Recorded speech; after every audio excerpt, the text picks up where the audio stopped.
Hey everybody, coming at you with May 17th, 2020. It's going to be a Sunday, and we're going to be doing some pull-ups today. We're doing setting a 12-minute clock, building up to a heavy set of 2 weighted pull-ups. Now, if you don't have a pull-up bar that attaches to your doorway or in your garage or whatever, that's okay. We have lots of other options that we can do. This is obviously more ideal, and you can buy these on Amazon. I think I bought this on Amazon back in the fall. I think they're still making them too, so they're super helpful. Fits on the frame of your door. Super good to get even in the future if we're back in the gym. Still something to invest in because it can be helpful for you to work on those pull-ups at home, which it takes time to develop your upper body pull. So it's good to do it more than just when you're in the gym. So highly encourage an investment in that. It's pretty cheap too. So look into that. 2 heavy pull-ups. So work up slowly. Start with just regular pull-ups if you have them, and then build from there. If your body weight is enough to be difficult, then I would work on maybe doing jumping up to the top and then slow negatives.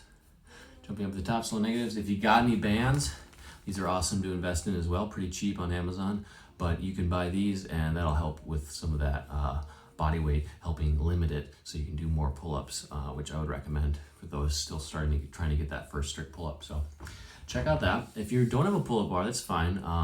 We have 3 rounds or 3 to 4 rounds probably. Just spend 12 minutes working up to 10 pullovers and 20 bent over rows. If you're doing one arm bent over rows, 10 on one side, 10 on the other. If you're doing a two-handed or a barbell bent over row, I would just do about 10. But basically, I'm gonna grab this bumper plate that I have, and I'm gonna go ahead and do 10 pullovers, right? So the pullovers, you can do a bridge if you want, shoot those hips up, weights over the shoulders, weight goes down to the ground, and then you pull back up, down to the ground, pull back up. Now, I know that's not a pull-up technically, right? But we are looking for some chest activation, some lat activation, kind of more helping you with your toes to bar and that front lever position. That without a band or a pull-up bar, it's a good substitute to kind of activate some of that musculature, or at least keep it active, right? And then the bent over row, obviously I'm gonna stand, bent over row, neutral spine, pull to the chest. This is where that flexion of the elbow happens and that pull on the rotator cuff muscles. So that's where we get that from. So do 20 reps of those after doing 10 pullovers, okay? Then the workout itself is 4 rounds for time, 3 strict pull-ups. Again, I would probably do some kind of difficult pull-up, again, modified by doing negatives if you don't have a strict pull-up, or banded.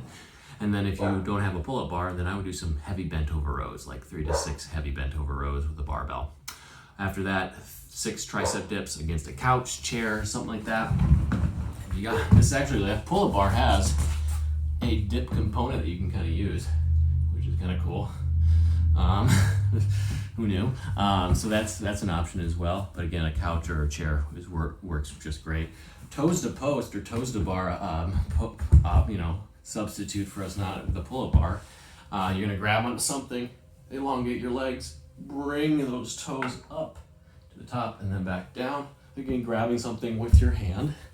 Basically, you want to just try to get that all toes right over your shoulder or your head, right vertically above it, and then come back down, okay? That's really good. As you lower your legs, the slower you go, the harder it's going to be, right? But we also don't want to round our back. There's a little, if you relax your legs in front of you, you can feel there's some air underneath your back. You want to keep that active. You want to core is tight, squeeze the butt, stay active through this so you protect your lower back. Maybe don't even let your toes touch the ground every time, just hover right above. That's a good option. 220 meter handstand walk, okay? That's tough. So I would be probably about a 60-foot, close to that 60-foot equivalent at the gym that we normally do. Do bear crawls if you can. If you can't do a handstand walk, maybe just kicking up to a handstand and holding for, I would say, probably around 30 seconds would be great. And then if you can, do some handstand push-ups instead of handstand walks. It's fine if you want to work on that skill. Just I would not spend more than 30 seconds attempting to do a couple Again, probably more like 15 if you're doing handstand push-ups. But the handstand walk, of course, you want to kick up, walk on your hands. If that's something that you just haven't done yet, you can totally just do bear crawls, right, where you walk like this.